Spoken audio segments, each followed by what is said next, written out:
The hot wind of the Arizona territory spoke a language older than men. It whispered through the canyons and scoured the red earth, carrying the scent of sagebrush and the fine, gritty dust that settled into every crease of a man's soul. Ashki Nez, called Ash by the white men who could not trouble themselves with the shape of his full name, stood on a rise overlooking the scattered hogans of his people.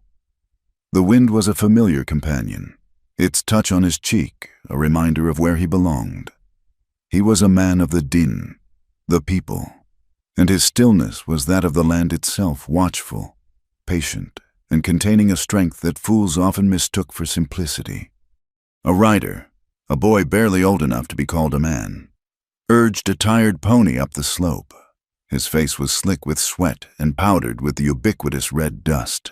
He slid from the horse before it had fully stopped, his words tumbling out in a rush of Navajo, painting a picture of chaos and violence on the San Miguel Trail. A supply wagon train, the one bringing flour and salt and medicine in trade, had been hit. Men were hurt, maybe worse. The attackers had come like ghosts out of the rock formations and vanished just as quickly. Ash listened without interruption, his dark eyes fixed on the horizon as if he could see the memory of the attack playing out against the vast, indifferent blue sky. His duty was clear.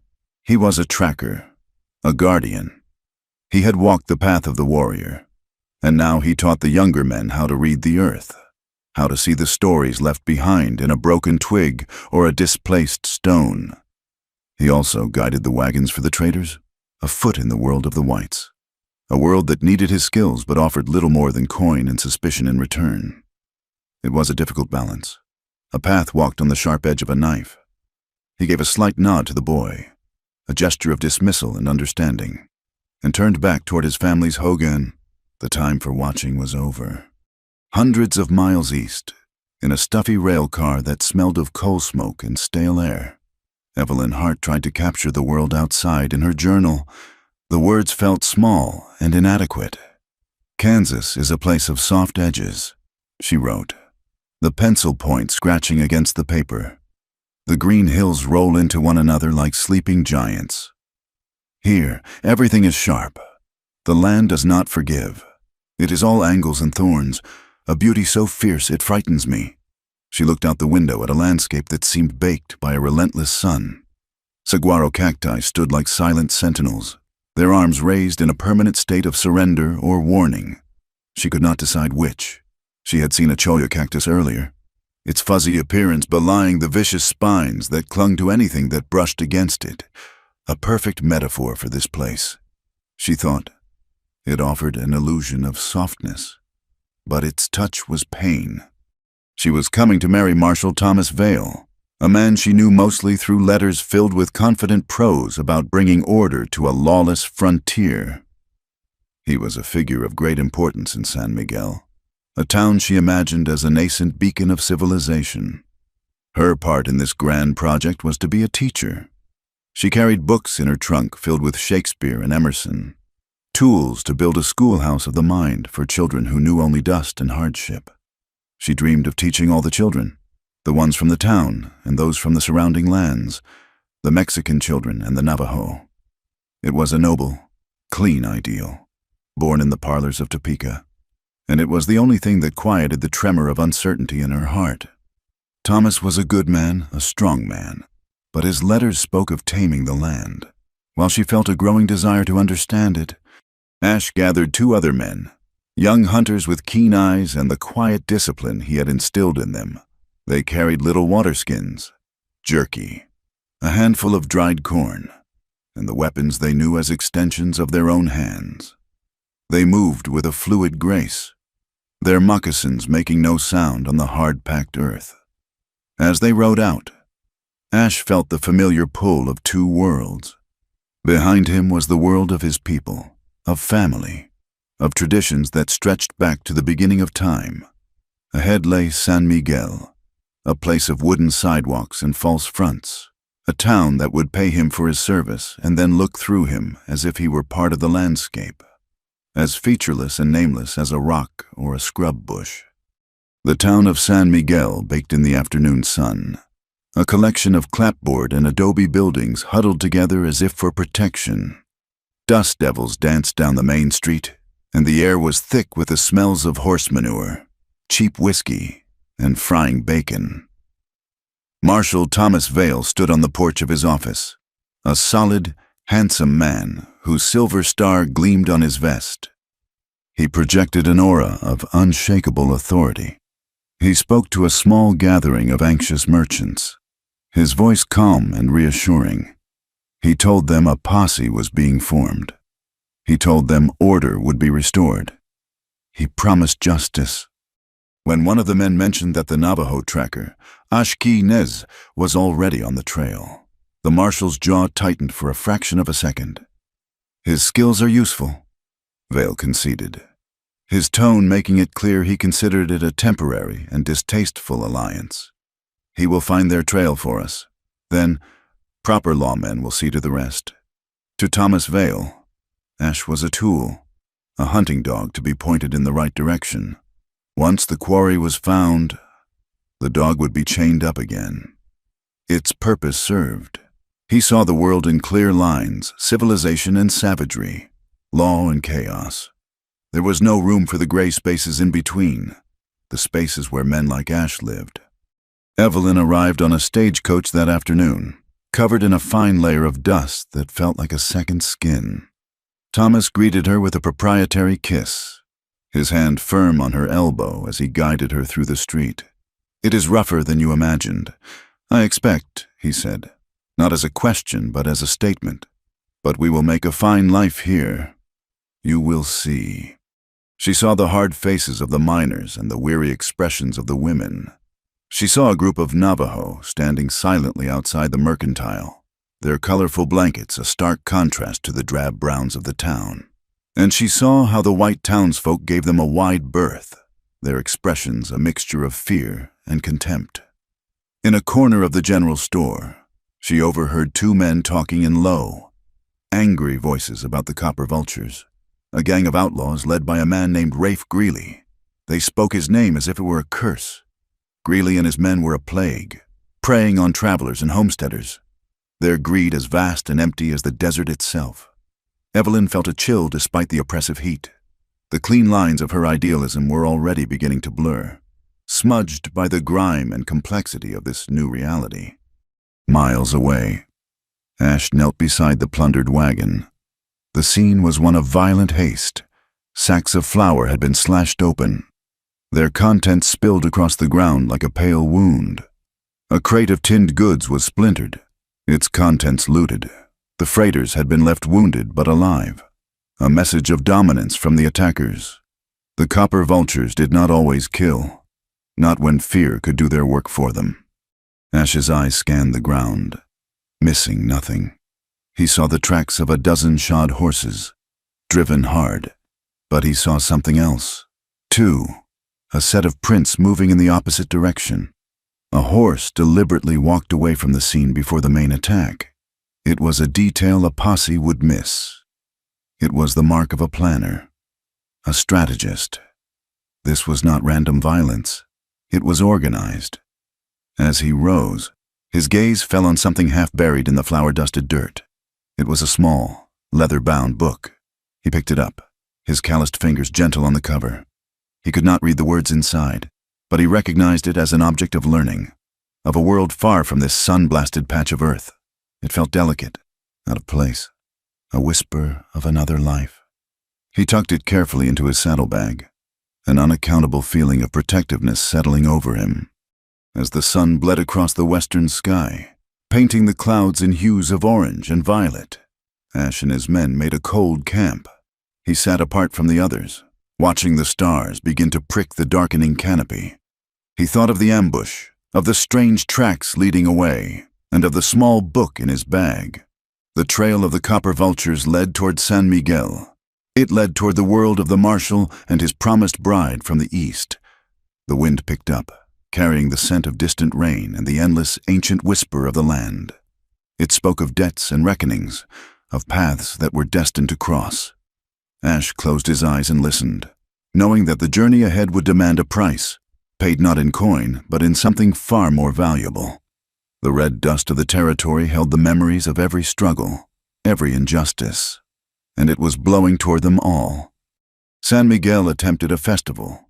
Lanterns, strung between the general store and the saloon, cast a soft, yellow glow that fought a losing battle against the immense darkness of the surrounding territory. A fiddler sawed away at a cheerful tune, and the sound, thin and hopeful, drifted into the night. It was a gathering meant to welcome the remnants of the supply train and to pretend, for a few hours, that this small outpost of civilization was not an island in a vast and unforgiving sea. Evelyn Hart stood beside Thomas Vale, a polite smile fixed on her face. She felt a profound sense of dislocation, as if she were watching the scene through a pane of dusty glass. Thomas was in his element, accepting congratulations for the safe, albeit diminished, arrival of the wagons. He clapped men on the back and spoke of rebuilding and resilience. He was a pillar of confidence. Once the new supply depot is built and the vultures are dealt with, we will set a date, he said to her, his voice a low, proprietary murmur. A proper wedding. You will have the first respectable house in this town. Evelyn looked past him, her gaze falling on a small group of families, Mexican and Dine, who lingered at the edge of the light, their children watching the festivities with wide, solemn eyes. They were not part of the celebration. They were merely spectators at the border of a world that did not include them. Before that, Thomas, she began, her voice quiet but firm. I would like to start the school. For all the children, those little ones over there have as much right to learn to read as the banker's son. Thomas followed her gaze, and a flicker of impatience crossed his handsome features. Evelyn, we have spoken of this. There is a time and a place for such charity. First, we must establish order. We must make the town secure. These things must be done in the proper sequence. I do not see it as charity, she countered, the polite smile now gone. I see it as a necessity. How can a community be whole if most of its people are kept in ignorance? They have their own ways, he said dismissively, his tone closing the subject. Now, come. You must meet Judge Hemlock. He is a man of great influence. He placed his hand on the small of her back, a gesture that was meant to be reassuring but felt like he was steering an errant piece of livestock. The distance between them, she realized, was not measured in miles, but in the vast, unbridgeable canyon of their understanding. It was then that three riders emerged from the darkness at the end of the street. They did not ride into the lantern light, but stopped just beyond its reach, becoming silent, imposing silhouettes. The fiddle music faltered and died. Conversations dwindled to nervous whispers. The townsfolk turned, a collective tension rippling through them. It was Ashkianez and his two companions. Ash dismounted, his movements economical and deliberate. He walked into the light, his gaze sweeping over the crowd before settling on the man with the silver star. He stopped a respectful distance from the marshal, his face an unreadable mask. The trail leads back here. Marshal, Ash said, his voice low and even, yet it carried in the sudden silence. The men who hit the wagon were professionals. They knew the terrain, but there was something else. A single rider left the scene before the attack, moving slow, deliberate. The trail was meant to look like a simple raid. Vale crossed his arms over his chest, his expression one of weary condescension. And what is that supposed to mean? Nez, some kind of Indian riddle? It means it was a message, Ash replied, ignoring the insult. And a diversion. They were not just taking goods. They were making a statement. The only statement I am interested in is the one I will make when I have Rafe Greeley and his scum in irons, Vale declared loudly. Playing to the crowd, he turned his back on Ash. A clear dismissal. Thank you for your service. The town will see you are paid. Evelyn watched the exchange, a knot of unease tightening in her stomach. She saw the quiet dignity in the Navajo man's bearing, the intelligence in his steady gaze, and she saw the marshal's casual arrogance. his refusal to hear anything that did not fit his simple narrative of good versus evil. The first gunshot shattered the night. It was followed by a volley. Glass exploded from the windows of the mercantile. Women screamed. The crowd, moments before a picture of fragile community, dissolved into a panicked mob. Men in dusty coats, their faces obscured by bandanas, were swarming the supply depot, firing their pistols into the air. The copper vultures had come to town. From the other end of the street, an orange glow blossomed against the night sky. Shouts of fire went up. The livery stable was burning, the terrified whinnies of trapped horses cutting through the chaos. The attack was a two-pronged assault, designed to split the town's defenders and maximize confusion. Thomas Vale reacted instantly, his voice a bellow of command. He organized a line to fight the fire and deputized a handful of men to return fire on the vultures. He was brave, decisive, and completely overwhelmed. In the turmoil, Evelyn was shoved against a water trough. She saw Thomas, a pistol in his hand, directing men toward the stable, his face grim in the flickering firelight. He was a lawman, and his first duty was to the town, to property, to order.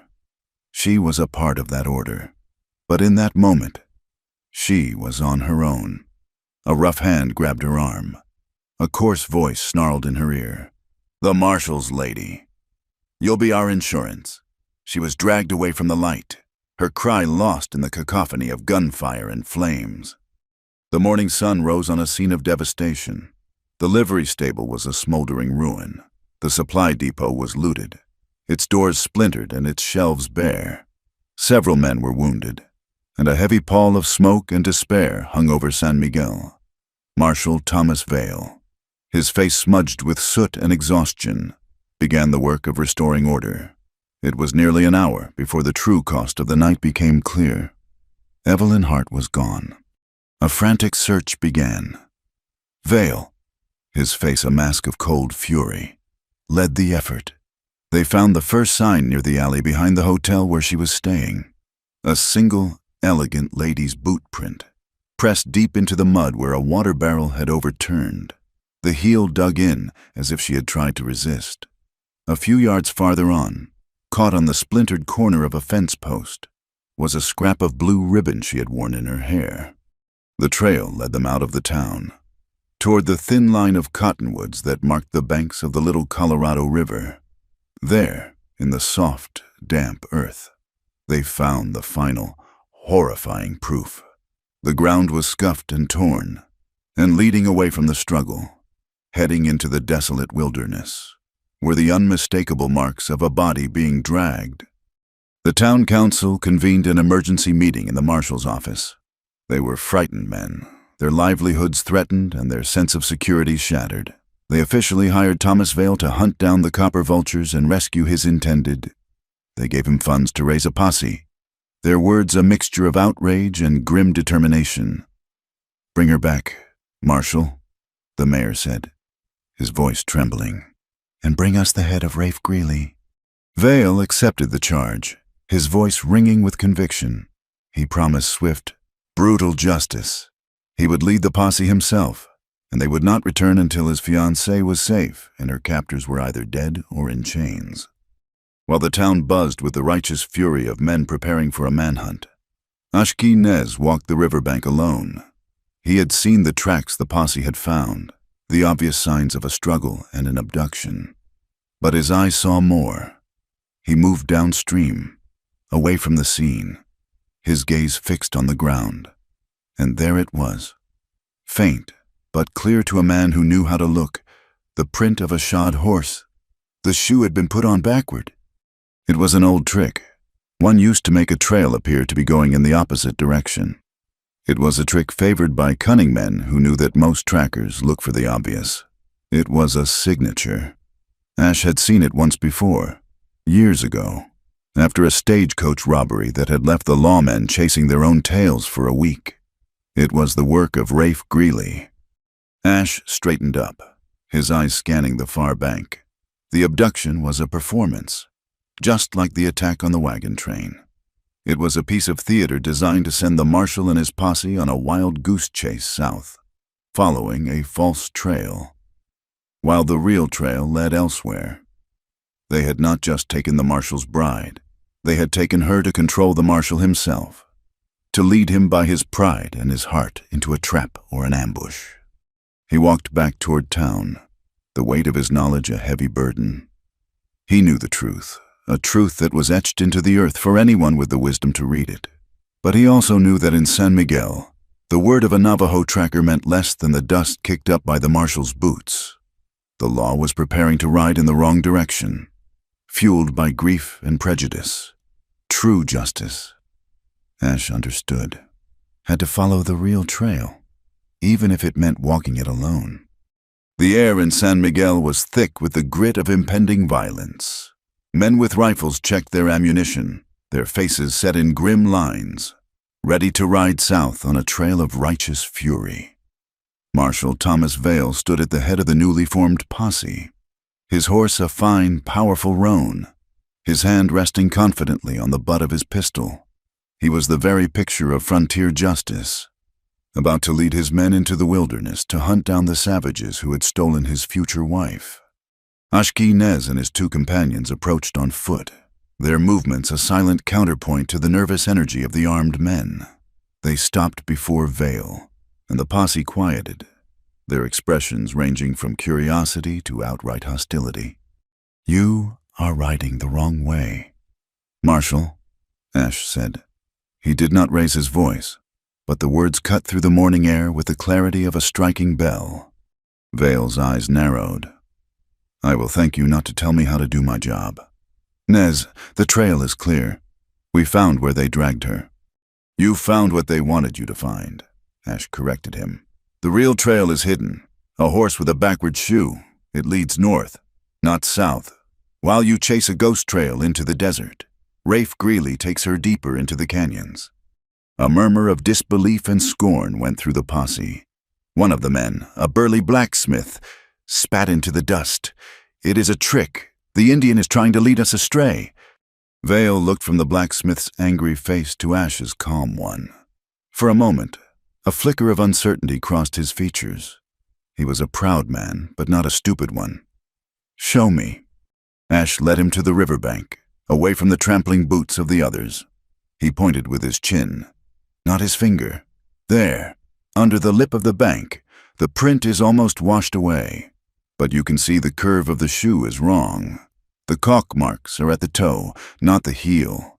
He walked the horse this way to lay the false trail, then turned and rode north, staying in the shallows for half a mile to hide his tracks. Vale stared at the faint impression in the mud. It was undeniable. A cold fury, different from his public anger, settled over him. He had been made a fool of. North, he said, the word a curse, into the broken lands. "They have a 2-day start," Ash said. "Your posse is heavy. You will not catch them by following their path. But there is a way to get ahead of them. A hard way."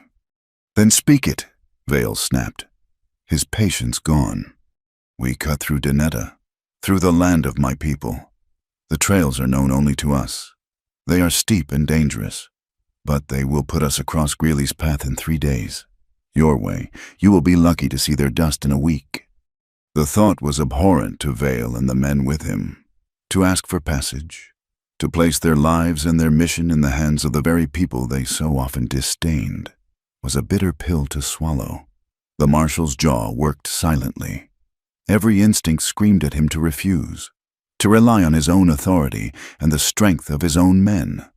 But then, the image of Evelyn, alone and in the hands of brutes like Greeley, rose in his mind. The urgency was a physical pain. Time was the one thing he could not afford to waste. "We ride with you," Vale said, his voice clipped and strained. "But make no mistake, Nez, if this is a trick, if you lead us into an ambush, I will see you hang from the highest cottonwood I can find." Ash simply nodded and turned away, his expression unchanged. The threats of white men were as common and as meaningless as the wind. The trail was the only thing that mattered. The journey was a descent into a harsher world. The land grew angular and hostile, a place of sun-baked rock and thorny vegetation. The men of the posse, accustomed to the flatter trails around San Miguel, grumbled as their horses struggled on the treacherous inclines.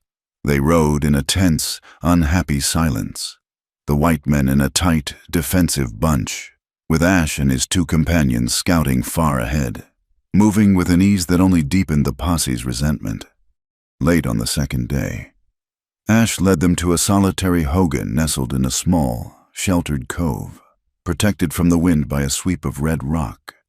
Smoke curled from the hole in its roof, a thin, gray ribbon against the enormous sky. An older woman, her face a beautiful map of wrinkles, emerged as they approached. She moved with the slow, deliberate grace of age and wisdom. "Adani," Ash said, his voice softer than Vale had ever heard it. He spoke to her in their own language, words that flowed like water over stones. She was his mother's cousin, a widow who lived alone, herding a small flock of sheep.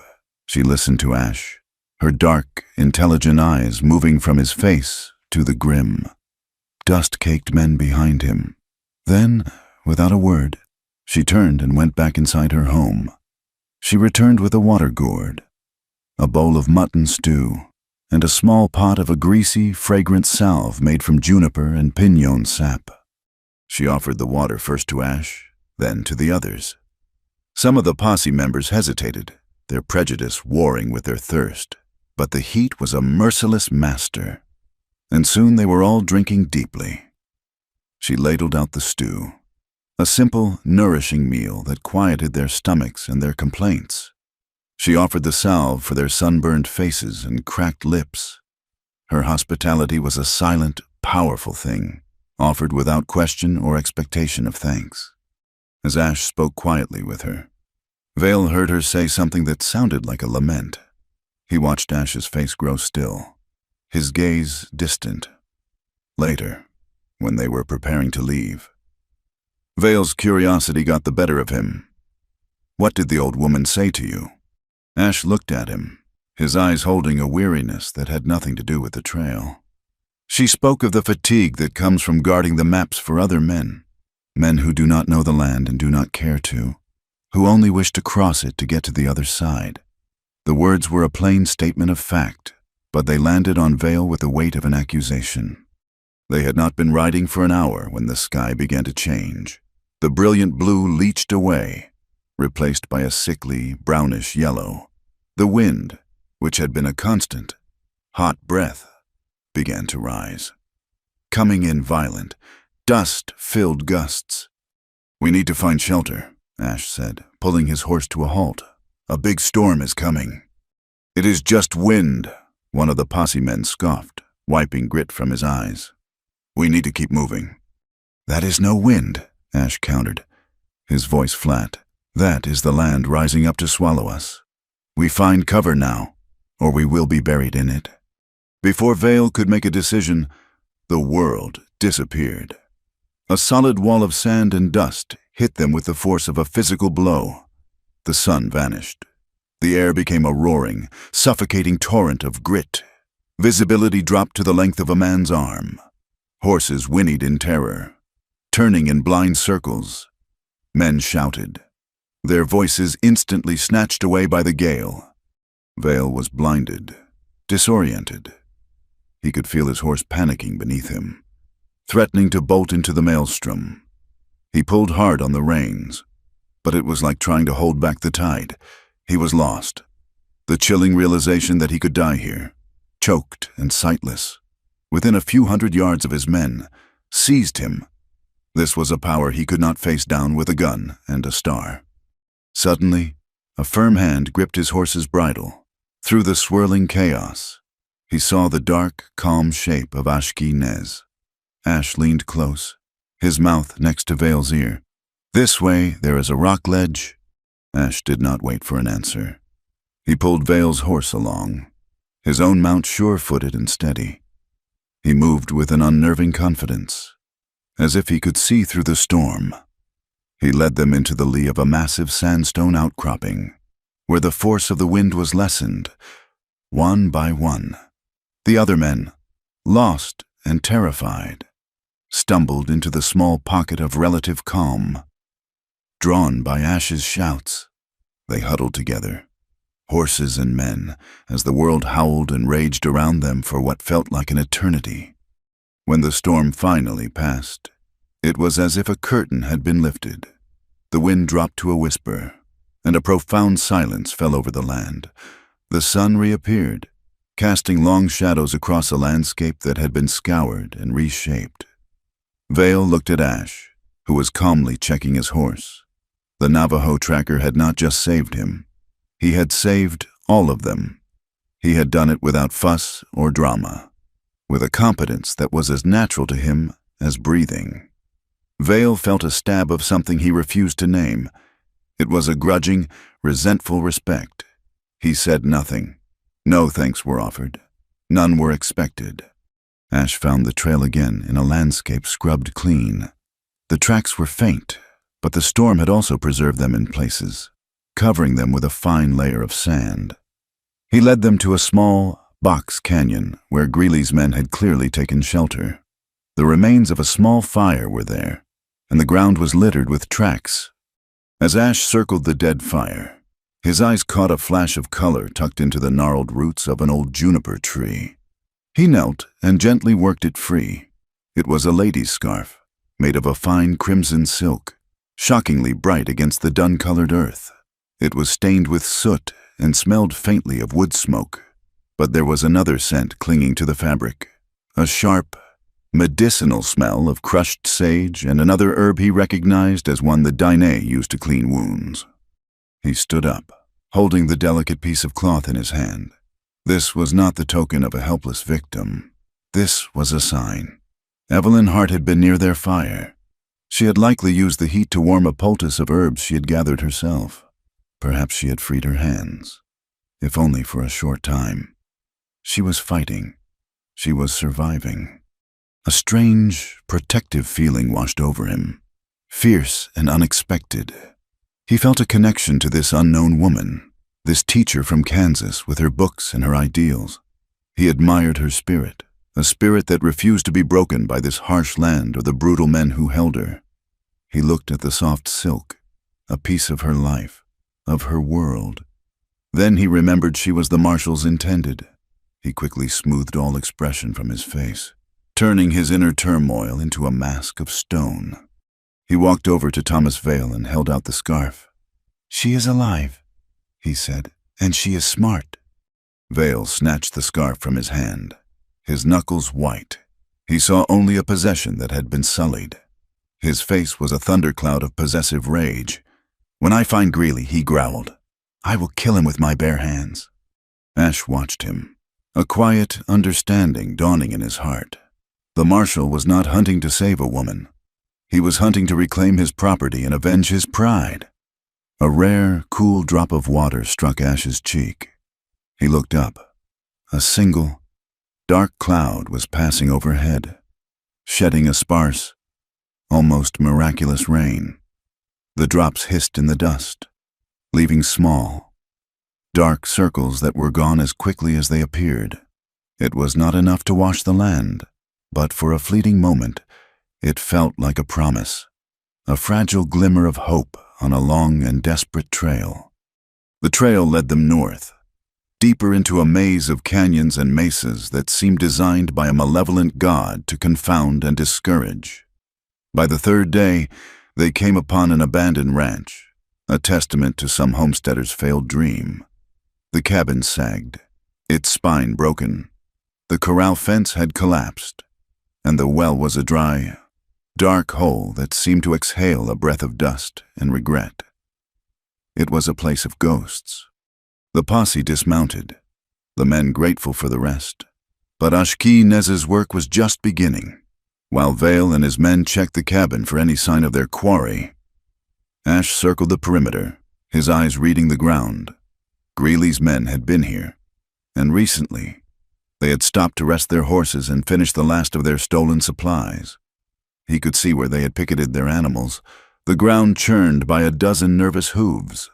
But as he examined the ashes of their campfire, he saw something else. Partially buried under a layer of wind-blown sand near the fire pit was a small, leather-bound ledger. Its corners charred. Most of it had been consumed by the flames. But a few pages remained, protected by the dampness of the earth.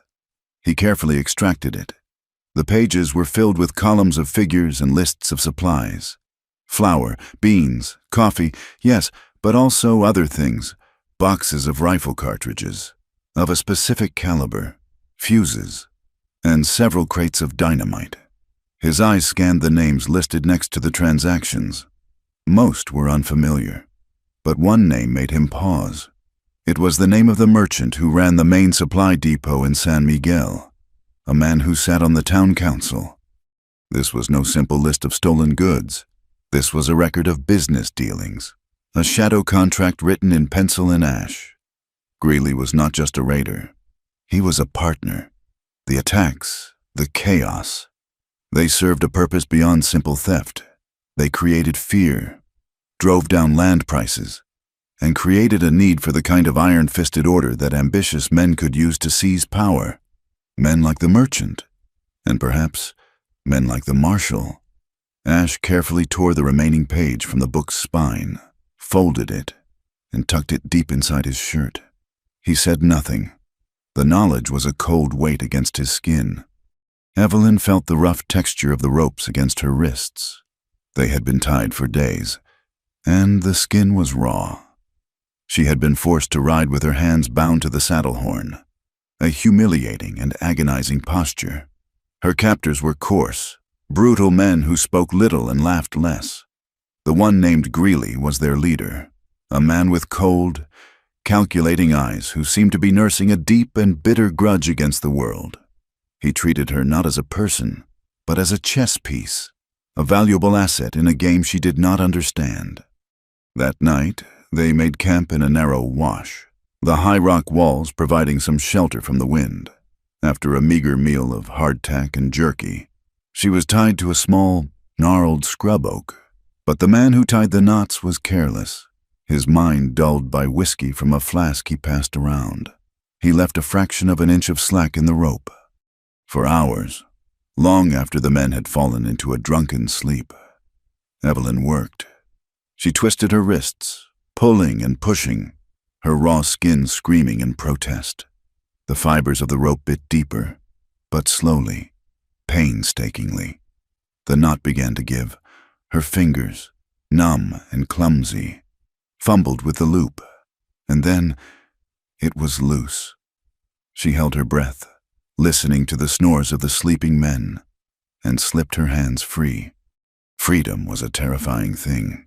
The darkness was absolute, filled with the unseen rustlings of night creatures. She crept away from the fire, her stockinged feet making no sound on the sandy ground. A thin stream of water trickled nearby, and she followed its sound, hoping it would lead her away. She stumbled into a thicket of reeds, their dry stalks whispering around her as she pushed through. She was a ghost in the darkness, a creature of pure, desperate will. She did not see the cholla cactus until it was too late. She brushed against it, and a dozen barbed segments detached, embedding themselves in her forearm. A cry of agony escaped her lips, and she bit down hard on her tongue to stifle it. The pain was blinding, a white-hot fire that radiated up her arm. She tried to pull the segments free, but the spines were like fish hooks, digging deeper with every movement. The cry, small as it was, had been enough. Behind her, a man shouted. A lantern was lit, its beam cutting through the darkness. She tried to run, but her legs were clumsy with exhaustion and pain. They caught her at the edge of the wash, their rough hands grabbing her, their voices thick with anger. Greeley came forward, his face a mask of cold fury in the lantern light. He looked at her arm, bristling with spines, then at her face, streaked with tears of pain and frustration. He did not offer comfort. He simply retied her ropes, this time with a cruel efficiency that left no hope of escape. She had shown them she had fight, and they would make sure she never had the chance again. Back on the trail, the tension in the posse was a palpable thing. Vale's frustration grew with every passing mile. The trail was getting colder, and his authority was being steadily undermined by his reliance on the silent Navajo tracker. They came to a fork in the canyon, a place where a rock slide had created two possible paths. Ash dismounted and studied the ground. They went left, he said after a moment. The path is harder, but it will hide their tracks better. The right path is more direct, Vale countered, his voice sharp with impatience. It follows the old miner's trail. It makes more sense. They are not trying to be direct, Ash explained calmly. They are trying to disappear. They know they are being followed. The left trail offers more cover. I am the law here, Nez, Vale said, his hand dropping to his pistol. And I say we go right. We are wasting time. You will be wasting more than time if you ride into an ambush, Ash said, his voice remaining level, but with an edge of steel. That is what a man who wants to get away would want you to think. He would make the obvious trail a trap. The challenge to his authority, delivered so quietly and in front of his men, was more than Vale could stomach. The marshal's carefully constructed composure finally shattered. With a snarl of rage, he drew his pistol. He did not aim to kill, but to dominate. He fired a shot into the ground, a few feet from where Ash stood.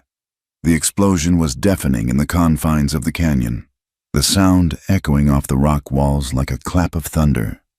Dust and pebbles sprayed into the air. The posse's horses shied and whinnied in terror. The men looked on, their faces a mixture of shock and fear.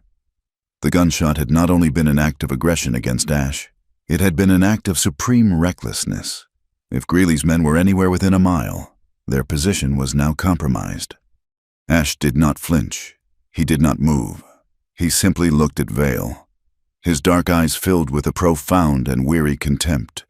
In that moment, he saw the marshal for what he was, a man so consumed by his own pride that he would risk everything, including the life of the woman he claimed to love, to maintain the illusion of his own power. The law, in Vale's hands, was not a shield for the innocent. It was a club to be wielded by the powerful. Vale, realizing his mistake, his face flushed with anger and embarrassment, quickly holstered his pistol.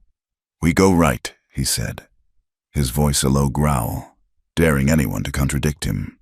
He spurred his horse forward, leading the shaken posse down the wider, more obvious trail. That night, Ash sat apart from the others, the silence between him and the rest of the camp a chasm that could not be crossed. He watched the firelight flicker on the faces of the posse members, men who had placed their trust in a leader who was both blind and dangerous. He felt the folded piece of ledger against his chest. He now understood that Evelyn Hart was not just a captive. She was a pawn in a much larger, dirtier game. To follow Vale was to walk into a trap, not of Greeley's making, but of the marshal's own pride and corruption. His duty to the town of San Miguel was a contract, a thing of coin and convenience, but his duty to the woman who fought back against her captors, the woman who used sage to treat her wounds and whose scarf he still carried. That was something else. It was a matter of conscience. The law had failed. It was time for justice to find its own path. Long after the last of the posse had fallen asleep, Ash rose. He moved with the silence of an owl's flight, gathering his meager belongings. He did not look back at the sleeping camp. He was no longer their guide. He was a hunter, and he would hunt alone. He melted into the darkness of the canyon, his moccasins leaving no trace, his heart set on the trail that reason and instinct told him was true. He was a man walking away from the law and toward a more fundamental truth, a man choosing to stand with the wronged, even if it meant standing entirely alone. The left fork in the canyon was a difficult, brutal path. Ashki Nez moved along it with a patient, relentless rhythm, his body a part of the landscape, his eyes missing nothing. The trail was nearly invisible to an untrained eye, but for Ash, it was a story. A displaced pebble here, a bruised leaf there. He found a single, dark drop of blood on the flat surface of a gray stone, and a little farther on, a tiny blue thread, the color of a summer sky, snagged on the thorn of a mesquite branch. These were the whispers of the woman's passage, signs of her pain and her resilience. They pulled him forward, a silent, urgent summons. The scent of water came to him first, a cool, green smell that cut through the dry, dusty air of the canyon. Then he heard it, the low murmur of a river bending its way through the rock. It was a sound of life in a land of baked earth and stone. As he drew closer, another sound reached him, one that did not belong. It was the choked, desperate sound of a woman weeping. He moved with the silence of a shadow, slipping through a stand of tamarisk trees that grew thick along the bank. And then he saw her. She was kneeling at the water's edge, a figure of profound and wretched misery. Her dress was in tatters, shredded beyond any hope of modesty or repair. Her hair, once neatly pinned, was a wild tangle down her back. Her arms and face were scratched and bruised, and a raw, angry wound marred her forearm. She was trying to wash the cut, but her movements were weak, clumsy with exhaustion. As he watched, she swayed, her strength finally giving out, and slipped from the muddy bank into the cold, shallow water. The shock of the cold was the final indignity. A raw, heartbroken sob was torn from her, and she curled in on herself, weeping, shivering uncontrollably from the cold, the fear, and the utter desolation of her spirit. Ash stopped. The sight of her vulnerability was a physical blow.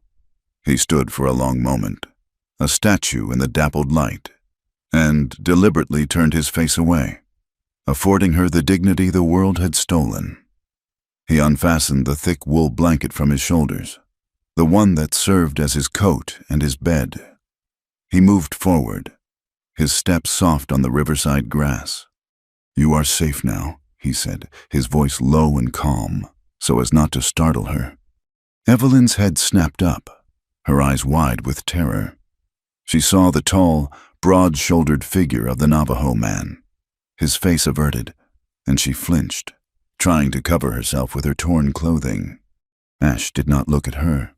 He simply extended his arm, the heavy blanket held out in his hand.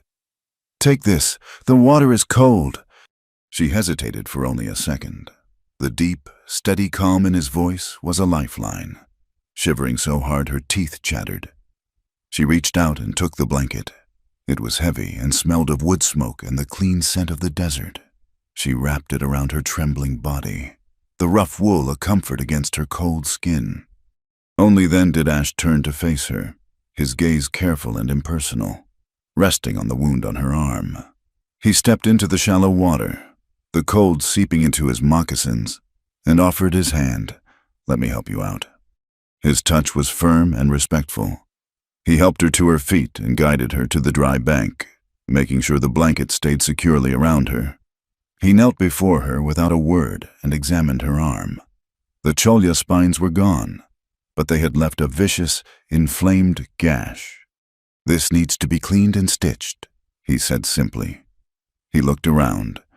"There is a cabin nearby, an old place for the timber patrols. It will be shelter."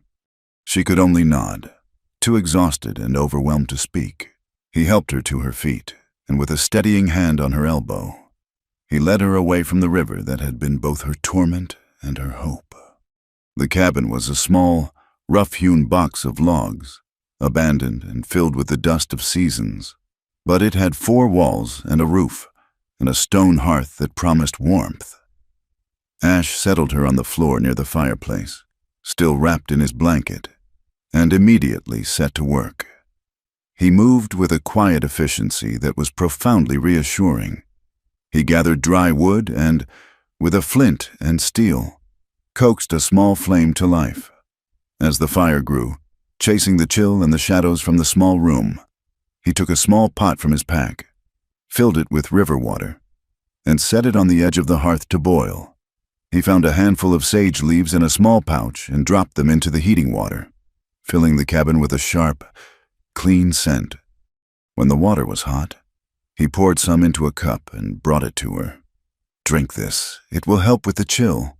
The sage tea was bitter, but it was warm, and it spread through her body like a slow sunrise. Then he tended to her arm. He had a small leather roll that contained a needle, a length of sinew, and a clean piece of linen. He washed the gash with the boiled water, his touch gentle but firm, his focus absolute. Evelyn watched his hands, strong and sure. As he worked, she watched the concentration on his face, the way his dark eyes were fixed on his task. This was not the marshal, with his grand pronouncements and possessive gestures. This was a man of quiet, deliberate action. He was a man who saw what needed to be done and did it, without fanfare or expectation. He stitched the wound with small, neat stitches, his movements precise. She barely felt the bite of the needle. When he was done, he wrapped her arm in the clean linen. He met her eyes for the first time, a question in his gaze. "Is that too tight?" She shook her head, unable to find her voice. A tear she had not known was there slipped down her cheek. It was not a tear of pain or fear, but of profound, overwhelming gratitude. He said nothing, but he did not look away. The small cabin was an island of safety in a world that had become a nightmare. The fire crackled, a warm and living heart in the center of the room. The silence stretched between them, no longer empty, but filled with a new and powerful understanding. They were no longer a tracker and a lost bride. They were two people, stripped of all pretense by the harshness of the land, who had found a moment of grace in a forgotten cabin. Later, as the light outside began to fade, he offered her some jerky, which she ate slowly. The warmth of the fire had stopped her shivering, and the exhaustion that had held her for days was beginning to settle deep into her bones. She drew her knees to her chest, pulling the blanket tighter around her. He sat on the other side of the hearth, watching the flames. He seemed carved from the same patient stone as the mountains, his stillness a source of immense strength. She felt an overwhelming urge to close the small distance between them. "Thank you," she whispered, her voice hoarse. He turned his head and simply nodded, accepting her gratitude as a plain fact, not something that required a response. Slowly, as if in a dream, she moved closer to the fire. To him? She leaned her head against his shoulder. He stiffened for a moment, surprised, and then relaxed, a silent acceptance of the gesture. She closed her eyes, overwhelmed by the feeling of being safe, truly safe. For the first time in days, his presence was a solid, unshakable wall against the chaos. He did not move. He simply let her rest there, his warmth seeping into her. After a long time, he gently shifted, and she lifted her head. Their faces were very close in the flickering firelight. She saw the weariness in his eyes, but she also saw a deep well of compassion. He looked at her not as the marshal's fiancée, not as a white woman to be rescued, but as a person, a survivor. He raised his hand and gently brushed the stray tear from her cheek with his thumb. The touch was electric, a spark in the quiet room. He leaned in, and his lips met hers. The kiss was slow, hesitant at first, then deepened. It was not a kiss of hungry passion, but of profound recognition, a silent acknowledgement of the impossible journey that had brought them to this single, incandescent moment. It was a promise of life in the face of death, of warmth in the face of the cold. He drew his blanket around them both, pulling her close against the vast, dark loneliness of the night, and the only sounds were the soft crackle of the fire and the whisper of the wind in the pines. The morning light, when it came, was clear and soft, slanting through the dusty cabin window. Evelyn woke to the smell of coffee. Ash was tending the fire, his movements as quiet as they had been the night before. He handed her a cup of the strong, black liquid, and they sat in a comfortable silence, watching the new day begin. "I will take you back to San Miguel," he said finally, his voice neutral. "You will be safe there." Evelyn looked down at her bandaged arm, then up at his steady face. The thought of returning to San Miguel, to Thomas, filled her not with relief, but with a cold dread. The safety of this cabin, the simple, honest care this man had shown her, had washed away the last of her illusions. "No," she said, her voice clear and firm. "I will not go back to him." Ash's expression did not change, but she saw a flicker of something in his eyes. He waited for her to continue. "My engagement to Marshall Vale was not a choice," she said, the words a difficult confession. "It was an arrangement made by my father for political influence. I came here believing I could make a life, do some good, but I know what he is. I have seen the way he looks at people, the way he looked at you. He deals with men like Greeley. I do not know how, but I know it is true. To him, I am just a thing to be owned, a piece of his ambition." She took a deep breath.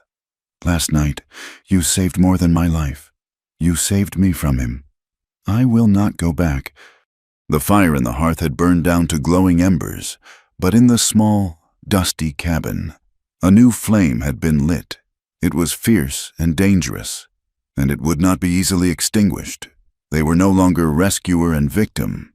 They were allies, fugitives from a corrupt law, and their shared path now led not back toward the false safety of civilization, but deeper into the heart of the wild, uncertain territory. The decision, once spoken aloud in the quiet of the morning, settled between them not with the weight of a burden, but with the solid, grounding force of truth. They were no longer two separate lives thrown together by chance, but a single purpose moving against a current of deceit.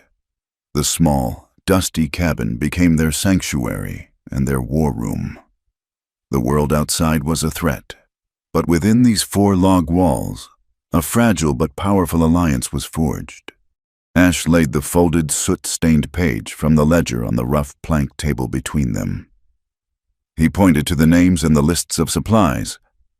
"This is the truth of San Miguel," he said, his voice a low rumble. "Greeley does not just steal these things.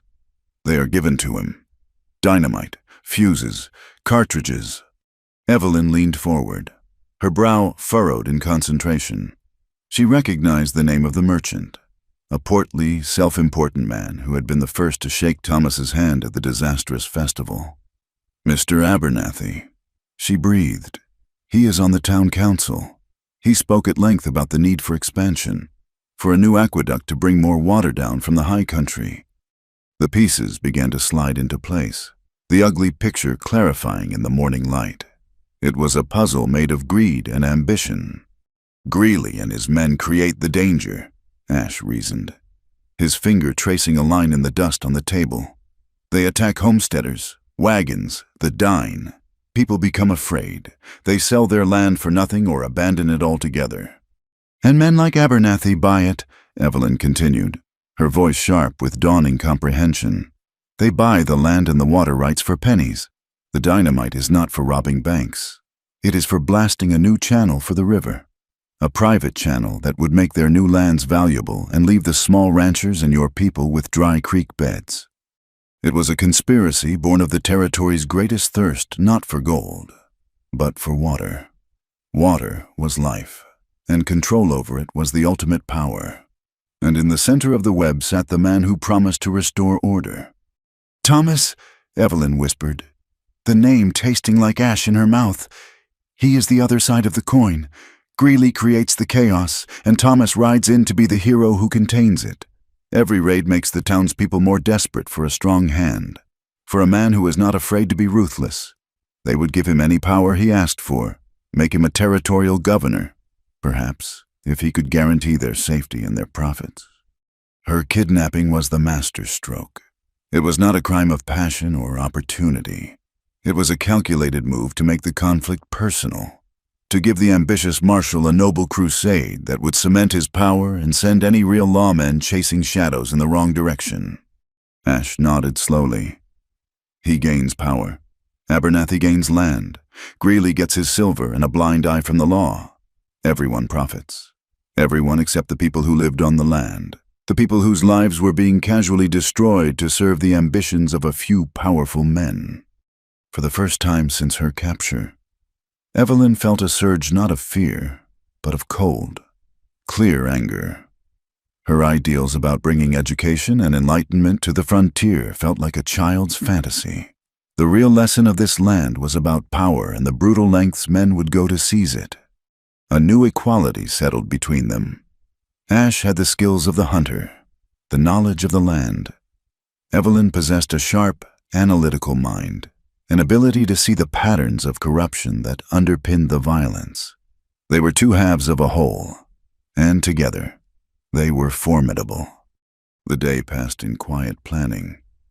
They had to assume that Vale, upon discovering their deception, would send riders looking for them. The cabin was no longer safe. They needed to move, but not without a plan. "I cannot fight them alone," Ash said, his gaze fixed on the distant mesas visible through the open doorway. "And you cannot either. Vale has his posse. Greeley has his gang. We need help." "Who would help us?" Evelyn asked, the question heavy with the reality of their situation. "The town believes I am a victim, and you are, at best, a hired hand. They would never believe the truth about their own marshal." "Not them," Ash said. "My people." He paused, the decision weighing on him. To involve the Dine was to risk bringing the white man's war to their doorstep. But the threat was already there, hidden in the whispers of a new aqueduct that would bleed their ancestral lands dry. This was their fight, too, whether they knew it yet. "I must send a message." He found a smooth, flat piece of shale and, using the charred tip of a stick from the fire, he drew a series of symbols. It was not a letter in her sense of the word, but a map and a plea, drawn in a language of pictures and signs that his people would understand. It showed the river, the location of the abandoned ranch, and the symbol for danger. He added the sign for a council, and the sign for a stolen spring. He wrapped the stone in the crimson silk scarf Evelyn had left behind in the canyon, a splash of color that would be recognized. "My cousin, Adani," he explained. "Her camp is a day's ride from here. I will find a shepherd boy, someone who can move without being seen, and send him with this. The message is not a call to war. It asks the elders to send men, not as fighters, but as observers, to witness what is happening to the water. It asks them to be ready to offer shelter to those who might be displaced. It is a call for protection, not attack." As the afternoon sun began to dip, casting long shadows from the cabin, Ash went outside to scout the area, to ensure they were still alone. He moved to the edge of the clearing, his body blending into the tree line. Evelyn watched from the doorway, a knot of anxiety tightening in her chest. The crack of the rifle was a sudden, violent sound that shattered the afternoon peace. Ash dove to the ground, rolling behind the trunk of a fallen pine tree an instant before a second bullet kicked up a spray of dirt where he had been standing. Two riders, scouts from Greeley's gang, had circled back to check the trail. They were positioned on the ridge overlooking the cabin, their rifles resting on the rocks. Evelyn's heart leaped into her throat. She ducked back inside the cabin, her mind racing. They were pinned down. Ash was exposed. She looked around the small room, her eyes desperately searching for anything that could help. Her gaze fell on the hearth, where a few small embers still glowed. An idea, desperate and dangerous, took hold. "Ash," she called out, her voice low but clear. "The smoke." He understood immediately, while the gunmen on the ridge were focused on the spot where he had disappeared. Evelyn grabbed a handful of damp leaves and pine needles she had gathered for kindling and threw them onto the embers. A thick, acrid smoke began to billow from the small fire and pour out of the cabin's chimney. It was not a signal fire, but a smoke screen, a sudden, inexplicable plume that would draw the shooter's attention. As one of the gunmen shifted his aim toward the cabin, curious about the sudden smoke, Ash moved. He did not run. He scrambled, low to the ground. from the fallen log to a thicket of scrub oak, changing his position, making himself a moving target. A bullet splintered the wood of the log he had just left. Inside the cabin, Evelyn pressed her back against the log wall, her heart pounding. She had done all she could. Now she could only wait. She heard another shot, then another. Then, a sudden, unnerving silence. Minutes stretched into an eternity. The smoke in the cabin thinned. She held her breath, listening. Finally, she heard a soft sound at the door. It was Ash. He slipped inside, his breathing hard, a dark line of blood running down his left arm. A bullet had grazed him, tearing through his sleeve and scoring a shallow but painful line in his flesh. "They are gone," he said, his voice tight with pain. "For now. They were just scouts. They will go back for the others." Evelyn's fear was instantly replaced by a focused calm. "Sit down," she commanded, her tone leaving no room for argument. She took the linen bandage from her own arm, now clean and dry, and tore it into strips. She washed his wound with the last of the boiled water, her touch as gentle and sure as his had been with her. The injury was not deep, but it was bleeding freely.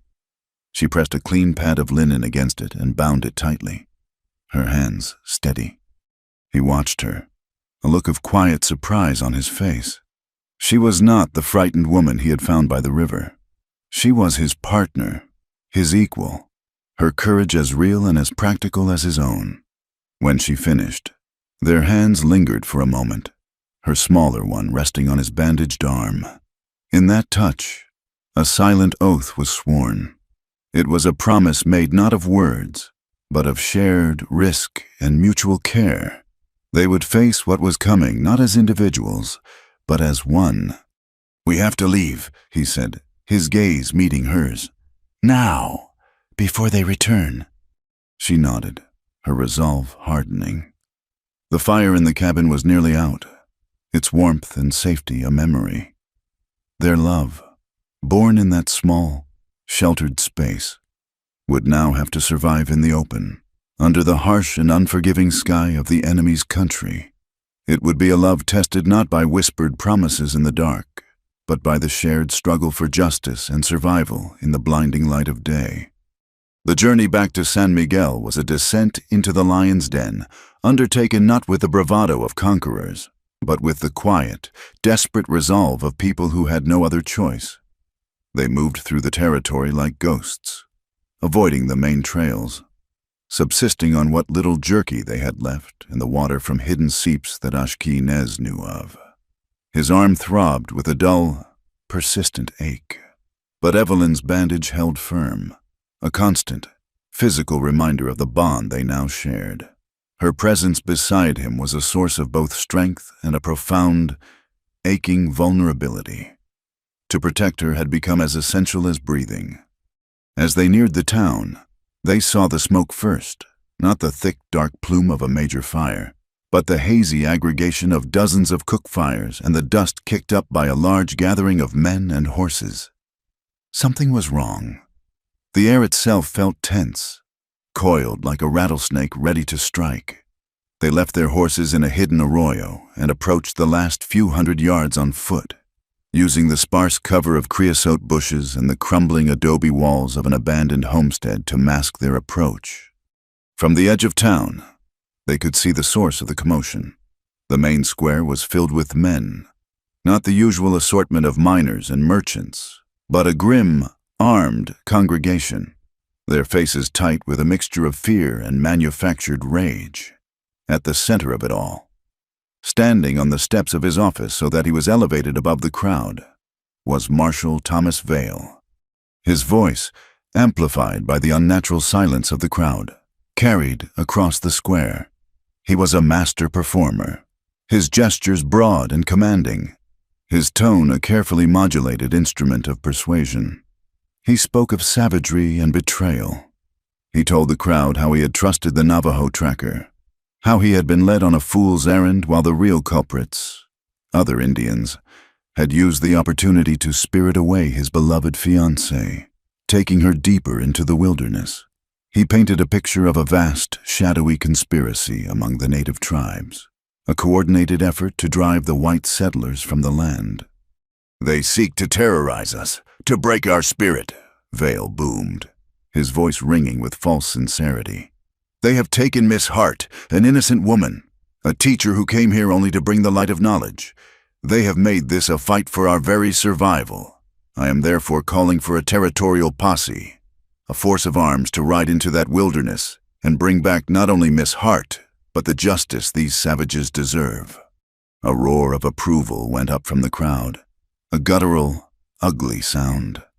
Men raised their rifles in the air. The poison of Vale's words had worked its magic, turning their fear into a sharp, focused hatred. He was not just building a posse, he was inciting a war. It was into this cauldron of manufactured fury that Ash and Evelyn walked. They emerged from the alleyway between the mercantile and the assay office, stepping out of the shadows and into the harsh, revealing light of the sun. They did not run or shout. They simply walked, side by side, toward the center of the square. A ripple of confusion went through the crowd. A man in the front row pointed, his mouth agape. The shouting died down, replaced by a wave of stunned, murmuring disbelief. Here was the villain of the marshal's story, the treacherous Navajo, walking calmly into their midst. And beside him, not dragged in chains but moving with a free and determined stride, was the captive herself, Evelyn Hart. Her dress was torn, her arm was bandaged, but her head was held high, her eyes blazing with a cold fire that made the crowd fall back before her. They stopped in the open space before the steps, 100 pairs of eyes fixed upon them. Thomas Vale's speech died in his throat. His face, for a fleeting instant, was a mask of pure shock, the blood draining from it, leaving it a pasty white. He recovered quickly, his actor's instincts taking over, but the initial, genuine surprise had been seen by all. "Evelyn," he cried, his voice thick with feigned relief. "Thank God this savage has released you." He started down the steps, his arms outstretched as if to embrace her. Evelyn held up a hand, a simple gesture that stopped him in his tracks. "I was not released." "Marshal Vale," she said, her voice clear and strong, carrying to every corner of the square, "because I was never his captive." The crowd murmured, their certainty beginning to fracture. This was not the reunion they had expected. "My dear, you are overwrought," Vale said, his tone shifting to one of condescending concern. "The ordeal has confused you. This man is a liar, a traitor who led my posse astray." "The only liar standing in this square is you," Evelyn retorted, her voice gaining strength. She took a step forward, a lone woman confronting the most powerful man in town. "This man, Ashkenaz, found me after I escaped from the real kidnappers. The men you secretly work with, the copper vultures." A gasp went through the crowd. The accusation was so monstrous, so direct, that it was impossible to ignore. Vale's face darkened, his mask of concern slipping to reveal the cold fury beneath. "She is hysterical," he shouted to the crowd. "The Indian has filled her head with fantasies. Look at her. She does not know what she is saying." "I know exactly what I am saying," Evelyn declared, her gaze sweeping over the faces of the townsfolk.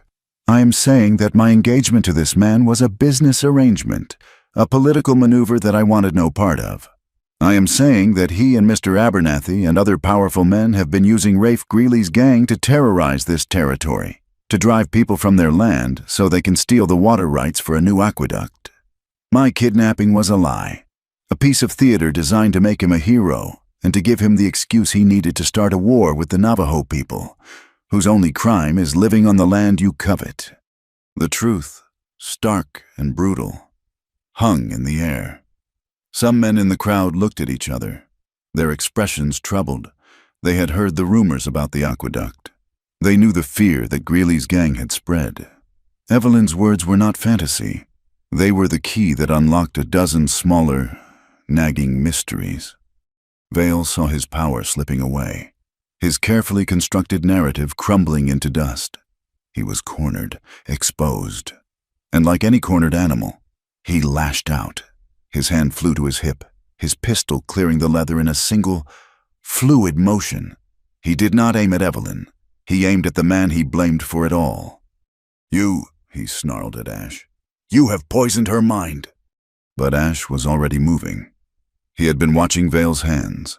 His body tensed for this exact moment. He did not draw his own weapon. Instead, as Vale's pistol came up, Ash threw himself to the side, diving behind a heavy wooden horse trough. The marshal's first shot splintered the wood where Ash's head had been a second before, the sound of the gunshot shockingly loud in the tense silence. Vale fired again, the bullet thudding into the side of the trough. Ash, now with his own pistol in hand, did not return fire blindly. He waited. In the panicked screaming and shouting of the crowd, he saw his opening. Vale shifted his stance, momentarily exposing his gun hand. Ash's pistol bucked in his hand. It was not a shot to kill, but a shot of surgical precision. There was a sharp, metallic clang.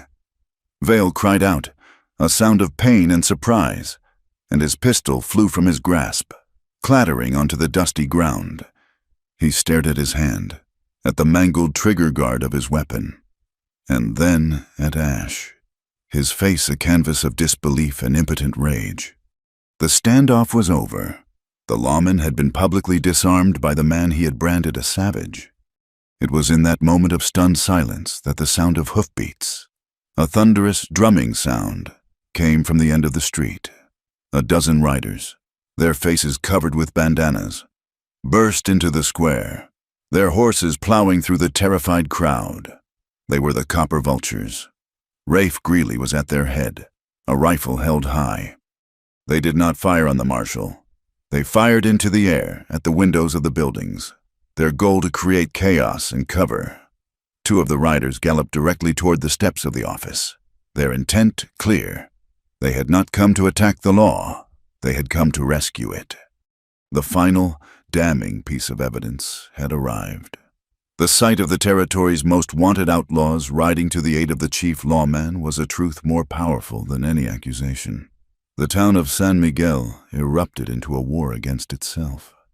Men from Vale's posse, their loyalty absolute, opened fire on Ash. Other townsmen, their eyes finally opened, began shooting at the vultures. The square became a maelstrom of smoke, shouting and ricocheting bullets. Ash pulled Evelyn deeper into the cover of the alleyway as the vultures grabbed a stunned and bleeding Marshal Vale, pulling him onto the back of a horse. The battle for San Miguel had begun. It was no longer a matter of law or lies. It was a brutal, desperate fight for survival. The chaos in the square was a whirlwind of smoke, panicked screams, and the deafening roar of gunfire. Through the maelstrom, Ashki saw the Copper Vultures' close ranks around a stunned Thomas Vale, their movements practiced and efficient. They were not a gang of thugs. They were a disciplined unit, and they were extracting their asset.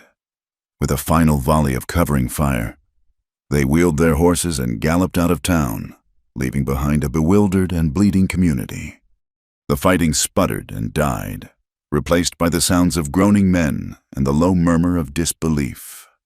The truth, delivered with the brutal punctuation of bullets, had settled over San Miguel. The blacksmith, a man who had openly scorned Ash just days before, now stood with a smoking rifle in his hand, his face a mask of shame and fury. He looked at Ash, then at Evelyn, who was already tearing strips from her petticoat to create bandages for a wounded shopkeeper. "They are heading for Bluestone Canyon," Ash said, his voice cutting through the dazed quiet. "It is their fortress. We have to go now, before they can prepare a defense." A handful of townsmen, their faces grim with the knowledge of their own foolishness, gathered around him. The blacksmith was the first to speak. "We ride with you." It was not a question. It was a statement of penance. Just then, a dozen riders appeared on the rise overlooking the town. They were Dine, moving with the quiet grace of men who are one with their horses and the land. They had received Ash's message, carried by a shepherd boy in the crimson scarf. They had come not to fight, but to watch over the water, to bear witness. But now, seeing the smoke and the chaos, their leader, an older man with eyes as keen as a hawk's, understood that watching was no longer enough. "The men who steal water also steal lives," the old man said to Ash in their own tongue. "We will ride with you to this Bluestone Canyon."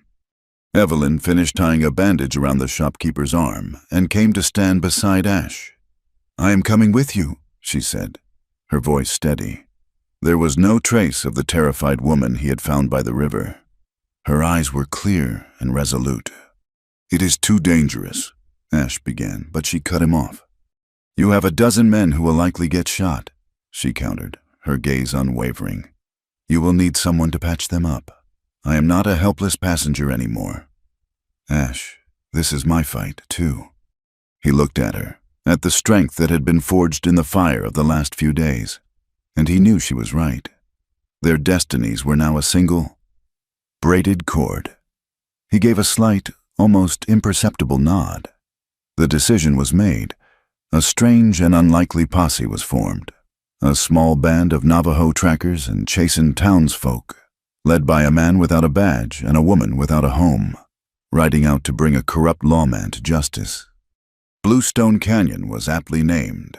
Its walls were sheer cliffs of a deep, slate-blue rock, streaked with veins of darker minerals that glittered in the sun. It was a natural fortress, with a narrow, winding entrance that could be easily defended. The trail leading into it was littered with loose scree, making a quiet approach impossible. Nature itself was Greeley's greatest ally. Ash led his small force to a high ridge overlooking the canyon entrance. From there, they could see the outlaws' camp, a collection of rough shelters and a large corral holding their horses. They could see Greeley directing his men, placing sentries on the high rocks. And they could see Thomas Vale, his hand bandaged, pacing like a caged wolf near a campfire, his authority gone, now just a valuable prisoner of his own conspirators. "A direct assault is suicide," the blacksmith muttered, stating the obvious. "We will not attack directly," Ash said.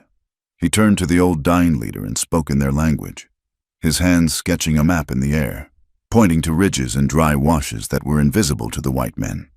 A plan was formed, one that relied not on overwhelming force, but on stealth, knowledge, and the element of surprise. The townsmen would create a diversion at the mouth of the canyon, drawing the vultures' attention, while Ash and the Dine trackers would use a treacherous goat trail to climb the canyon wall and come down upon the camp from above. Evelyn watched them go, her heart a tight knot in her chest. She remained with two of the townsmen and the horses, her medical supplies laid out on a clean blanket. She was their anchor, their place of retreat.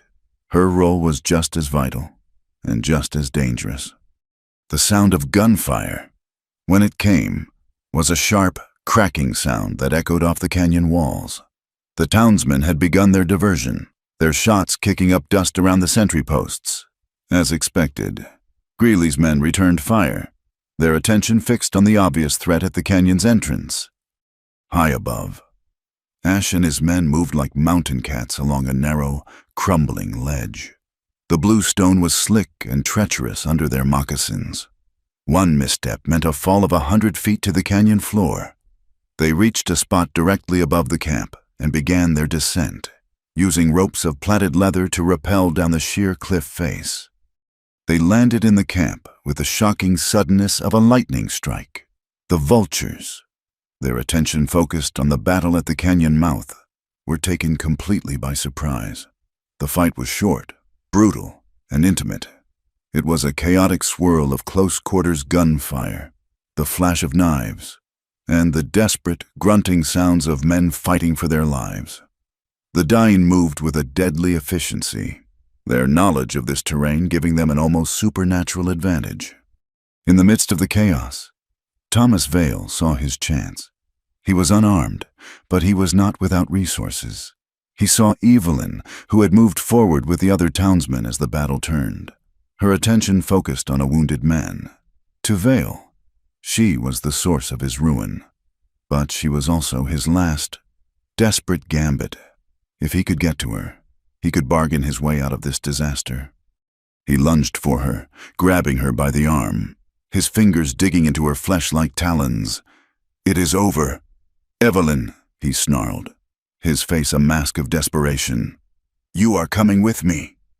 He tried to drag her behind a large boulder, to use her as a human shield. Evelyn reacted on pure instinct, her mind flashing back to the lessons Ash had taught her through his quiet example: balance, leverage, and striking at the point of weakness. She did not try to pull away. Instead, she drove her weight forward, into him, unbalancing him. As his grip momentarily loosened, she brought the heel of her free hand down in a sharp, brutal blow on his wrist, striking the cluster of bones and nerves, just as she had seen Ash do to a stubborn knot in a rope. Vale cried out in pain, his fingers going numb, his grip failing. In that instant, she twisted away, wrenching her arm free. The movement was so unexpected that he stumbled backward. Before he could recover, Ash was there. He moved past Evelyn, a blur of motion, and slammed into Vale, driving him hard against the canyon wall. There was a brief, furious struggle, but Vale was no match for Ash's focused strength. Ash twisted the former marshal's arm behind his back, forcing him to his knees in the dust, a prisoner of the very man he had tried to destroy. Across the camp, the battle was ending. The last of the vultures were either captured or had fled deeper into the canyon, but the greatest danger was yet to come. Rafe Greeley, seeing his empire collapsing around him, had retreated to a small cave carved into the canyon wall. It was his storeroom, his armory. He emerged with a crate under his arm, a wild, cornered look in his eyes. It was the dynamite. "If I cannot have this canyon, no one will," he roared. And he lit the fuse on a stick of dynamite. His plan was clear: to throw it at a weak point in the cliffs above, to bring the entire canyon wall down, burying them all, heroes and villains alike, under a mountain of blue stone. Ash saw him and shouted a warning. While the others scrambled for cover, he ran directly toward Greeley, a desperate, suicidal charge to stop him. Greeley hurled the sputtering stick of dynamite toward a fissure in the rock. Ash leaped, his fingers just managing to catch the stick mid-air. He turned and threw it as far as he could, down the canyon, where it exploded with a deafening roar that shook the very foundations of the earth. But his momentum had carried him too close to the cliff edge. As the ground shuddered from the explosion, the rock beneath his feet gave way. He scrabbled for a handhold, his fingers scraping against the hard stone, but he was sliding, falling over the precipice. Evelyn screamed his name. She did not hesitate. She ran to the nearest horse, a pack animal, and with frantic fingers, unbuckled a long, thick leather strap used to secure the load. She lunged for the cliff edge, the strap held tight in her hands. She saw Ash, hanging by one hand from a gnarled root that jutted out from the cliff face, his other arm hanging uselessly. "Ash, catch it," she screamed, and she threw the end of the strap down to him. It fell just within his reach. He released his precarious hold on the root and grabbed the leather, his full weight now held by Evelyn and the strength of the strap. The strain was immense. The leather cut into her hands. Her feet slid in the loose gravel, pulling her closer to the edge. "I will not let you go," she gritted out, her whole body trembling with the effort. Just as her strength was about to fail, the blacksmith and one of the dine trackers reached her, grabbing the strap, adding their strength to hers. Together, inch by painful inch, they hauled Ash back up from the abyss, over the edge, and onto the solid ground of the canyon floor. He lay there for a moment, breathing heavily, his chest pressed against the earth. Evelyn knelt beside him, her hands shaking, her relief so profound it felt like pain. He rolled over and looked at her, his eyes filled with a depth of emotion that needed no words. The leather strap, a simple, utilitarian object, lay on the ground between them, a symbol of the unbreakable bond that had just saved his life. There was a shout from the others.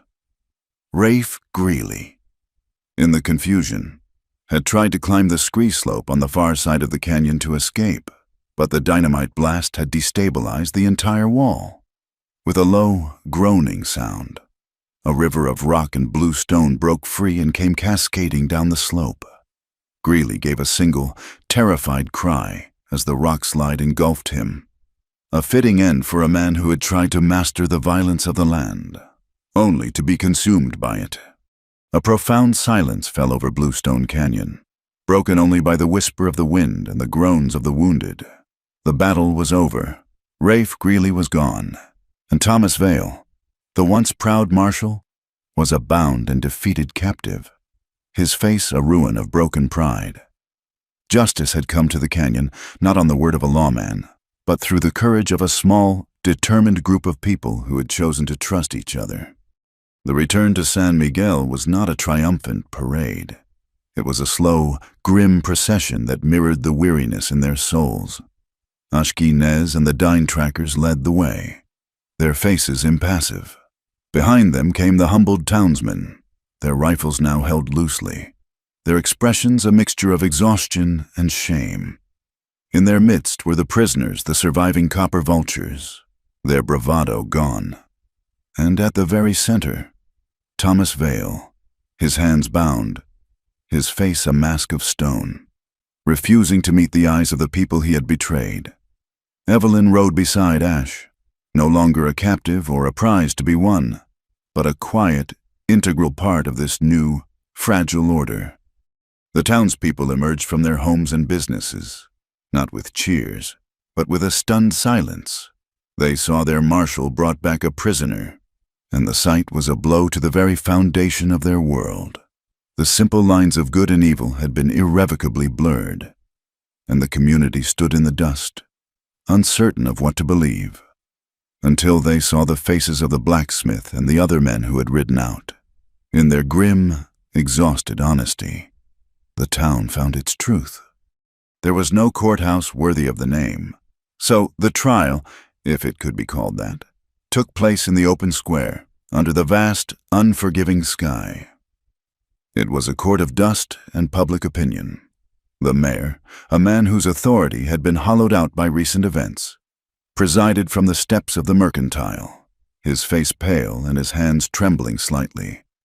Thomas Vale and the merchant Abernathy, now also under guard, were made to stand before the assembled community. The proceedings began, not with legal jargon, but with a simple presentation of fact. Ash stepped forward. He did not speak of his own grievances or the marshal's treachery. He simply unfolded the charred, brittle page from the ledger he had found at the abandoned ranch. He held it up for all to see. "This is a record," Ash said, his voice calm and steady, carrying in the silence. It lists dynamite and fuses and rifle cartridges. It lists payments made. The names on this page are Rafe Greeley and Mr. Abernathy. Abernathy, his face slick with sweat, began to bluster. "It is a forgery, a lie concocted by a savage to stir up trouble. This is madness!" But his protests were cut short by a new voice. An old vaquero named Mateo, a man whose face was a roadmap of sun and time, stepped forward. He had lived his whole life on a small patch of land by the river, a place his family had held for generations. He removed his hat, holding it respectfully in his gnarled hands. "For 2 years, my cattle have been stolen, a few at a time," he said, his voice raspy but clear. "My fences have been cut. Men with their faces covered have told me that this land is no longer safe for my kind. Last month, they burned my barn. They told me to take what I could carry and leave, that a new, important man would be needing the water that crossed my land." He looked from Abernathy's terrified face to Vale's impassive one. I did not know who this important man was. Now, I think I do. Before the murmur from this testimony could die down, another figure emerged from the crowd. It was Mrs. Chen, the woman who ran the small Chinese grocery at the edge of town. She was a small, delicate woman, but she stood before the assembly with an unshakable dignity. Every month, for a year, She began, her voice quiet but carrying a surprising strength. "A man from the copper vultures has come to my store. He did not steal, he took what he wanted, flour and oil and rice, and told me it was the price for my family's safety. He said the marshal was a busy man, that he could not be everywhere at once, and that men like Greeley provided a different kind of order." She paused, her dark eyes finding Abernathy's. "The last time he came, he said that soon there would be many new workers, and that a smart woman would pay for the privilege of selling them supplies. He told me Mr. Abernathy was a man who rewarded his friends." The testimony of the vaquero and the shopkeeper, two people who were usually invisible to the leaders of San Miguel, was a dam breaking. Their quiet words of truth washed away the last of Abernathy's blustering denials and Vale's stoic silence. The town saw, with horrifying clarity, the depth of the conspiracy that had been strangling them. It was then that Evelyn stepped forward. The square fell completely silent. She walked until she stood directly in front of Thomas Vale. She looked at him, not with the hatred he might have expected, but with a profound and sorrowful pity. "The arrangement made by my father is broken," she said, her voice devoid of emotion. "The engagement is ended. There is nothing between us now but the truth of what you have done." He flinched, as if she had struck him. It was the first crack in his iron facade, the loss of his power. He could bear with stoicism. The loss of his prize, publicly and absolutely, was the blow that finally brought him low. Evelyn then turned from him and walked to where the old dine leader and his men stood watching, their faces somber. She stopped before them and bowed her head slightly, a gesture of deep and sincere respect. "When I came to this land," she said, her voice now softer, filled with a humility that no one in San Miguel had ever heard from a white woman addressing the dine, "I came with a foolish pride. I thought my ways were the only ways, that my knowledge was the only kind that mattered. I saw your people as something to be taught, to be changed. I was blind. You have a wisdom that comes from the land itself, a strength and a dignity that my world has forgotten. For my ignorance, and for the terrible price you have paid for the greed of men like him." She gestured toward Vale. "I am truly and deeply sorry." The old leader looked at her for a long moment, his ancient eyes reading not just her words, but the truth in her heart. He then gave a slow, deliberate nod of acceptance. It was a small gesture, but in the context of the long, painful history between their peoples, it was monumental. A bridge had been built, not of wood or stone, but of honesty and respect. The shamefaced town council, led by the mayor, convened on the mercantile steps. There was no debate. Thomas Vale, Abernathy, and the captured vultures would be held in the town jail under a guard of trusted citizens until the territorial judge could be summoned. The shadow of their corruption had been banished by the harsh light of day. Then, the mayor did something unprecedented. He formally addressed the dine leader. "The water in the river is life for us all," he said, his voice heavy with the weight of his newfound understanding. "We would like to draw up an agreement, a treaty between the town of San Miguel and the dine people, to ensure that the water is shared fairly, that its sources are protected, and that no man can ever again use it as a weapon against his neighbor." The old leader agreed. And then the mayor turned to Ash. "We need a man to watch over this agreement," he said. "A man who understands both the ways of the town and the ways of the dine. A man who walks in both worlds and is trusted in both. We would like to ask you, Ashki Neza, to be the official liaison for this accord. Not a tracker for hire, but a respected officer of this community, tasked with ensuring the peace." Ash looked at the faces of his people, and then at Evelyn's. He saw in her eyes a quiet pride and a deep affection that mirrored his own. He was not being tamed or assimilated. He was being seen, truly seen, for who he was. He gave a single, solemn nod. As he did, a change came over the air. The relentless, brassy glare of the sun softened. A cool breeze whispered down the main street, carrying with it a scent that the territory had not known for months, the clean, earthy smell of rain on dry ground. A single, fat drop of water landed in the dust at Evelyn's feet, creating a small, dark circle. It was followed by another, and then another. A collective sigh of relief went through the crowd as the first rain of the season began to fall. It was a gentle rain, not a violent downpour. It pattered softly on the cracked adobe roofs, darkening the thirsty wood of the sidewalks, and turning the thick red dust of the square into a dark, rich mud.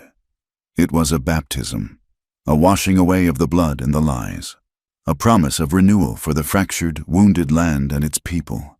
In the soft, gray light of the falling rain, there was the quiet glimmer of a new beginning. The first rains of the season gave way to a period of profound and quiet healing. The land, washed clean of its blood-red dust, responded with a surprising blush of green along the creek beds and in the sheltered canyons. The air, once thick with tension and suspicion, seemed lighter, clearer. In San Miguel, the work of rebuilding was not just about the splintered wood and shattered glass, but about mending the fractured trust between neighbors. The trial of Thomas Vale and Abernathy was a swift affair, their guilt so plain in public that the territorial judge had little to do but pronounce the sentences that would send them to a federal prison for a very long time. But the real change was not happening in the town square.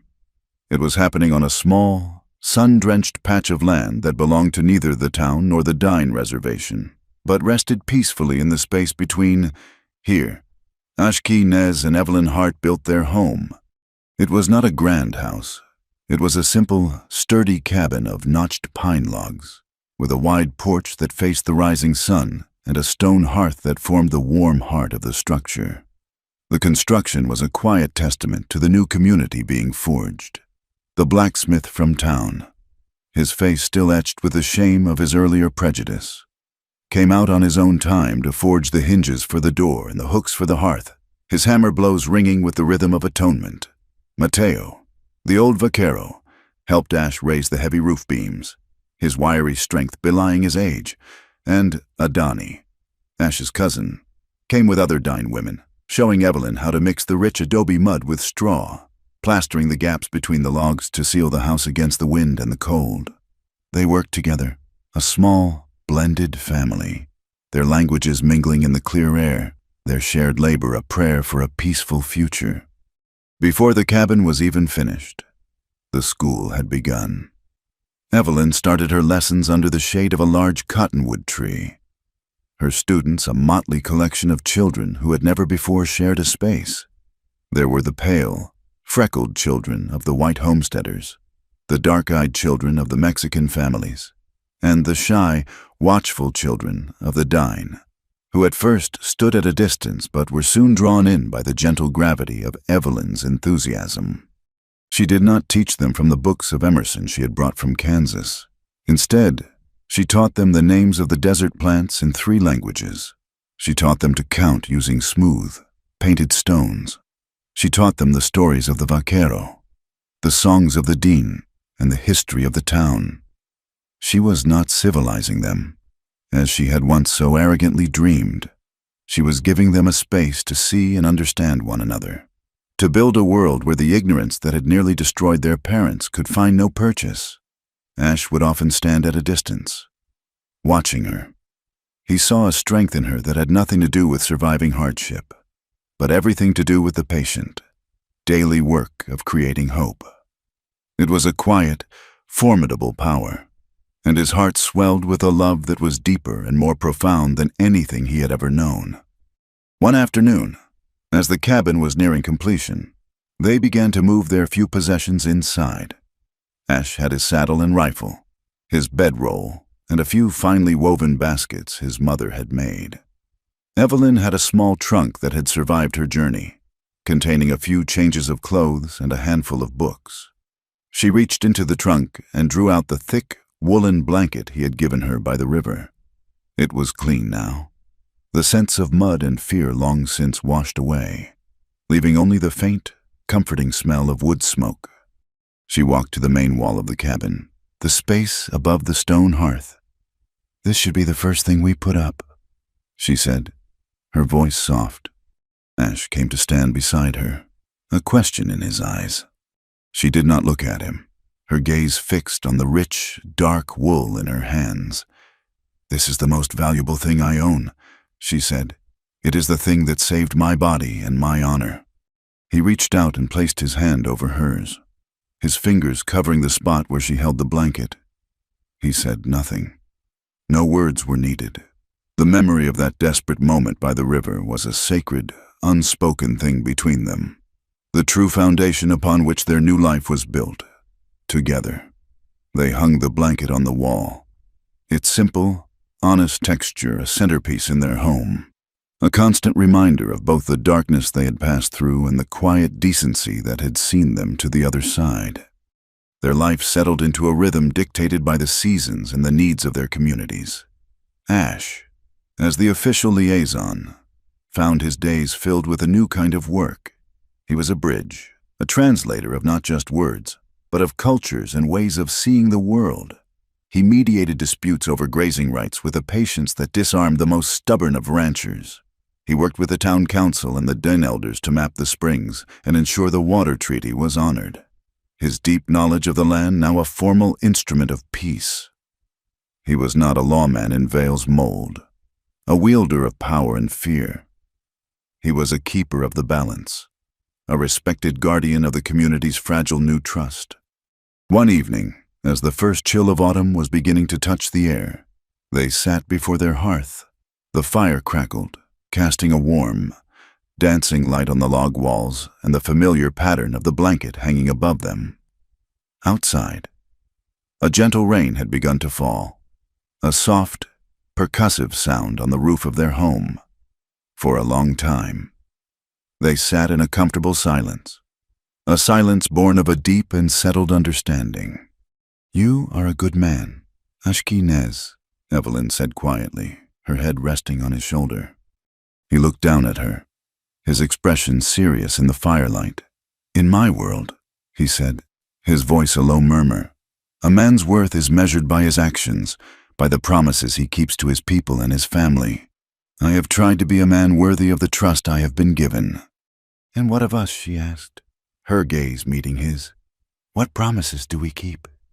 He thought for a moment, his hand finding hers, his thumb gently stroking her knuckles. "There is no paper from a judge that can bind two people together," he said. "That is the white man's way. It is a contract, a thing of ownership. Our promise is different. It is not made once. It is made every day. It is the promise I make when I see you with the children and my heart is full. It is the promise you make when you bind my wounds and stand with me against the world.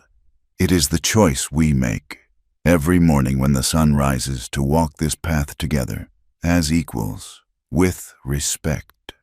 She leaned into him, her heart filled with a peace so profound it felt like a prayer.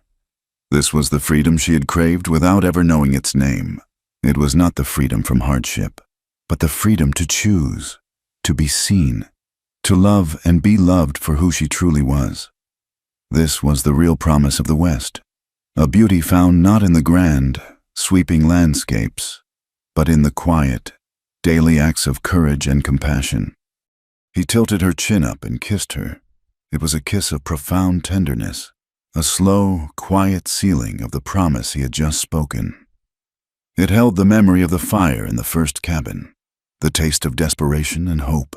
But now, it was imbued with the steady, gentle rhythm of the falling rain, with the warmth of the hearth and the security of the home they had built with their own hands. It was the peaceful, certain kiss of a love that had been tested in the crucible of the wilderness and had emerged, not unscathed, but stronger and truer than any force of nature. He drew her closer, and they sat together in the warm, flickering light, listening to the rain. Two worlds, two souls, finally and completely at home. Thank you for joining us on this journey through the red dust and rugged heart of the West. Let us know where you are listening from in the comments below so we can all connect, and please subscribe to my channel Wild West Tales. Like this video, and give it a hype so this story can be shared with more listeners like you.